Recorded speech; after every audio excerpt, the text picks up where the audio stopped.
Welcome back to my channel, The Red Elevator. This is Nina Takesh, and today we're going to talk about the absolute most interesting 2025 bathroom trends. If you're renovating your bathroom or just giving an update, this is the episode for you.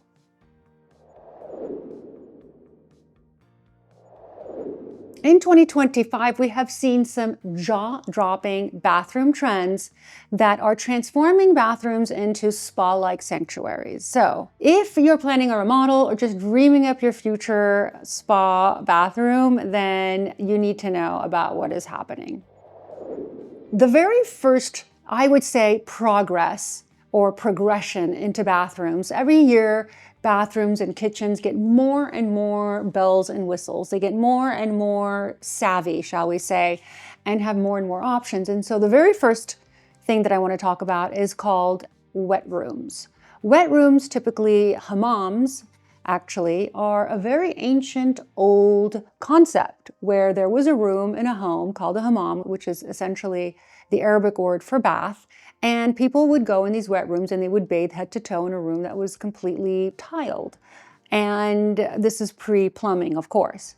But the concept remains where you have a wet room, or shall we say a hammam, where every portion of the room can get wet. So whether you have a tub, whether you have a shower, everything is open.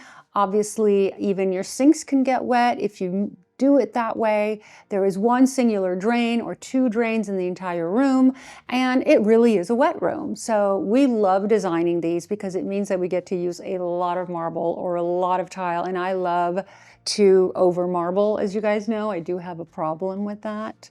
I am seeing Marbles Anonymous between us, but yes, it is a very practical way not to have to clean your shower glass doors, guys, and a great way to be able to utilize the entirety of your bathroom and sing as loud as you would like. So wet rooms, in essence, are really about continuity, especially utilizing slabs, as I just talked about, but it can also be concrete textures. It can be plaster that's water friendly.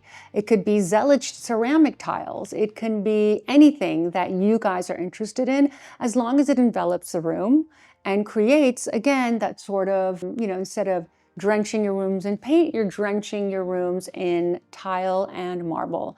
And it can be very beautiful, costly, but very beautiful.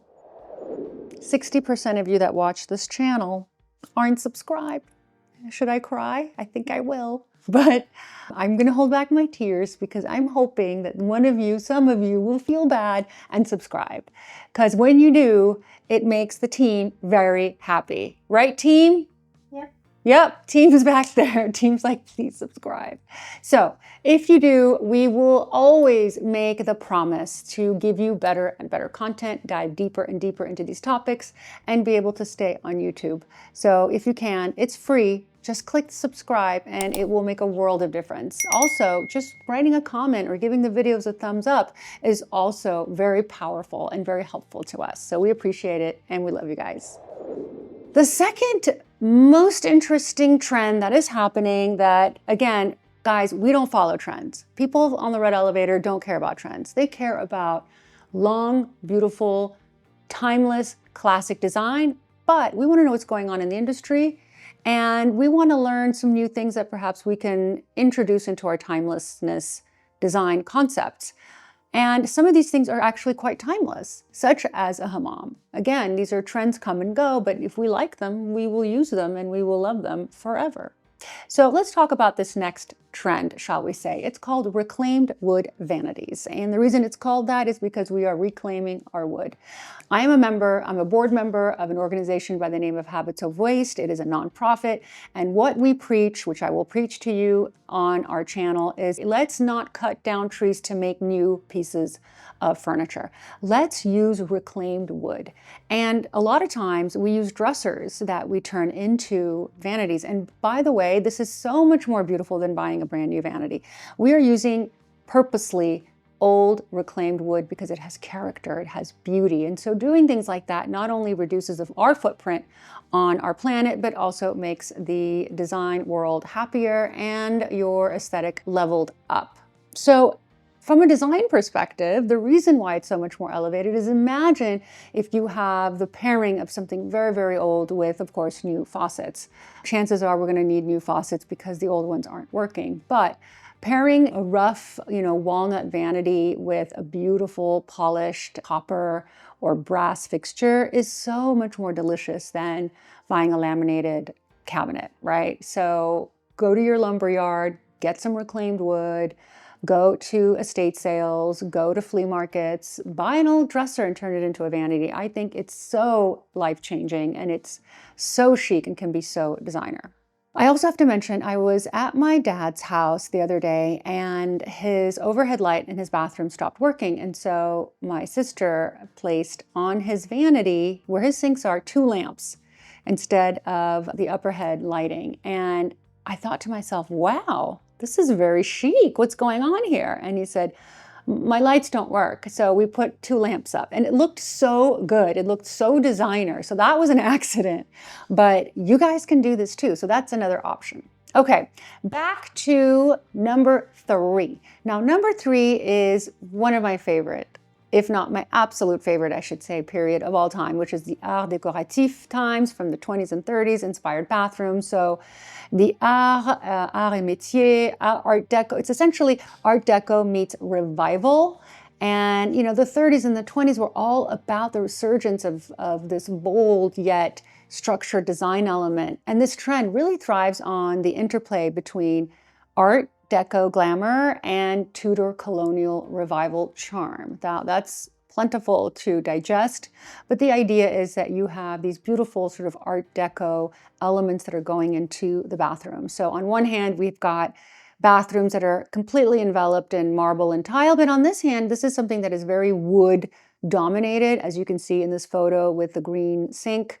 It is so gorgeous, so beautiful. Probably better of an application in a powder room because you really want to minimize wood in a shower and because of moisture, but certainly a great place to do paneling, and this 20s vibe would be in a powder room. So part of this 30s Art Deco 20s movement is the geometric tiles and contrasting colors, black and white, instantly evoke the Art Deco period aesthetic. And another key moment or another key way to do this, by the way, to me, Art Décoratif, Art Deco is timeless. So you can do this today and I can come over in 100 years, except I won't be alive, and it will still look amazing. I can walk into a bathroom, hopefully that hasn't been touched since the 20s, which would be a dream, and it would be perfectly gorgeous. So what gives it away? The tile, the shape of the tiles, and the lighting. Think faceted glass sconces, brass linear fixtures, and opalescent globes that cast a warm, moody glow. And remember the colors. Remember in the Art Decorative period, you had a lot of these beautiful angles like you see in the vanity mirror. This is something easy to implement, gorgeous to do, and you can mix this with a vanity from the 20s as well. And let's not forget that the colors and the mood of this period had a lot of pinks inspired, a lot of greens, and so that is another way that you can incorporate the Art Deco movement into your home. Number 4, before I get into number 4, which is something we are doing right now, in this exact moment, which I will be showing you, I want to mention that if you guys are having trouble designing your bathroom, well, she's here. I am happy to jump on a call, guide you through the entire process, make selections for you, and help you with colors, tile, whether you should do a shower enclosure or not, layout, vanities, lights, camera, action, whatever you need, I am there for you. So all you have to do is click the link in the description section. My calendar will pop up and you can schedule a Zoom consultation with me for as little as 25 minutes or more, guys. I can't think of a better use of time and a great way to save money because you will get all the resources and you will get time-saving tips, and I will be able to help you refine your selection. Now, back to marble surrounds and built-in tubs. That's what it is. We're now putting marble surround on all tubs, whether they're built-in or not. So you can put a tub in the center of a primary bath and you can marble the whole thing. So it's essentially a undermount tub that sits in a room, but then we crate it. Basically, we create a 2x4 crating system where the tub is held, and then we marble the surround and the top. And it just looks gorgeous. It looks gorgeous when you do it in a bathroom that was just meant for a tub. And it looks amazing when it's highlighted in a primary bedroom. It's great when you put it on top of, stairs to really elevate it if you wanted to do something like that. It looks great in a corner of a room. It just looks great no matter what you do.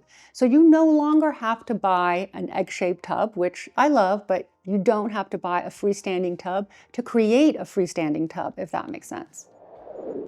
One of the most exciting shifts in bathroom trends is number 5, and that is tactile surfaces. So tactile surfaces are happening everywhere. In wallpaper, I just touched the most incredible wallpaper. Where was I?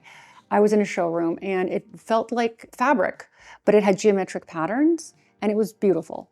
Easy to install. Now, the same thing is happening in bathrooms. So smooth, glossy surfaces are moving aside in certain instances, and instead we are incorporating wood elements, ceramic tiles that have imperfect edges, relief, which means tiles that have different design and patterns to them, tone on tone, color on color, yet they have different textures. It can be exposed edges of your tumbled marble as well. So there are so many great products that are out there. I encourage you to go to your tile showroom, find the biggest one there is, and touch and look and feel. And be confident about mixing matte tiles, for instance, with glossy marble. The mix of what would be a tactile, rough product against a smooth, glossy marble is a great combination. Don't be afraid. Not everything has to be the same. You can do matte floors with high gloss countertops, or vice versa. You can do, you don't want to do high gloss flooring unless you have good grid patterns to it so it doesn't become slippery. But the point is that you can certainly mix all of these things. And the idea is to create a space that's not just visually appealing, but also rich in sensory experience. Okay, number 6, we're almost at number 7, which you do not want to miss because I always save the best for last. Number 6 is called immersive bathrooms. What do I mean by immersive bathrooms? Well, imagine stepping into your own bathroom and for a moment feeling as though you've left your everyday world behind. Calgon, take me away. I think I just dated myself.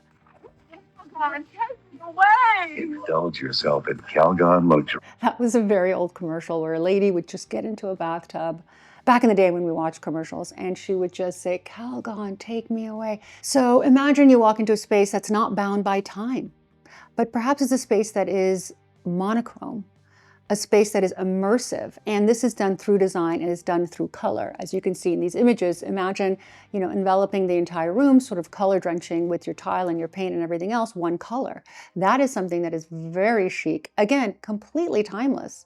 I have seen many bathrooms done in the 50s that were all one color, and this is a really great concept. It doesn't have to be a dark, moody color. It can be any color that you love. It can also be an immersive design by incorporating skylights, because it might make you feel airy.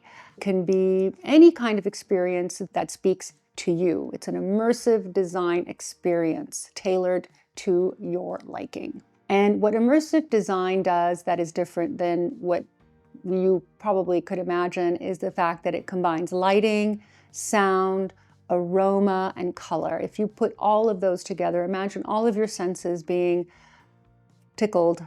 This is what it would be like. A beautiful scent, a signature scent that you continuously purchase, whether it's a candle or scent sticks, a color that soothes you and makes you sort of forget about your day, a music that plays in your speakers. You could also just buy a Sonos speaker and hide it in the corner. I mean, there's ways of doing this that doesn't have to be very costly.